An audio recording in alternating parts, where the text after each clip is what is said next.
Kwa takriban siku 16 katika maonyesho ya 50 ya biashara ya kimataifa maarufu Sabasaba, mfuko wa pension wa PSSF umekuwa ukitoa huduma mbalimbali kwa wadau wake, waajiri, wanachama na wananchi katika maonyesho hayo ya Sabasaba.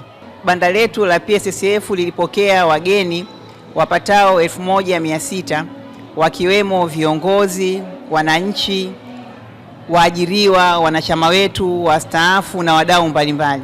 Waliweza kupatiwa elimu ya hifadhi ya jamii na taarifa mbalimbali zinazohusiana na mfuko, na walipatiwa elimu ya mifumo yetu ya kidigitali PSSF Kiganjani na PSSF Poto, ambayo kwa sasa hivi ndio tunaelekea kila mwanachama awezi kujihudumia yeye mwenyewe. Kupitia PSSF Poto na PSSF Kiganjani, wanachama walielekezwa namna ya kuweza kupata taarifa zao za michango, omba mafao yao. Wastaafu wanaohakiki kila mwaka walielekezwa pia namna ya kuweza kujihakiki wenyewe kupitia simu janja.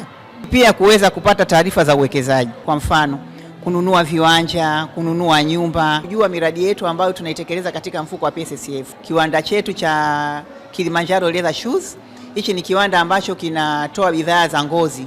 Zinauza viatu, mikanda, mapochi ya kina mama na wababa, mapochi ya kubebea laptop na kadhalika.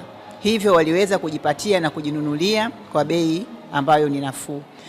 Vile vile pia waliweza kupata elimu ya kujua kiwanda chetu cha nyama kinaitwa Nguru Hills ambacho kinatoa nyama bora, na pia walipata fursa ya kuweza kununua hizo bidhaa za nyama.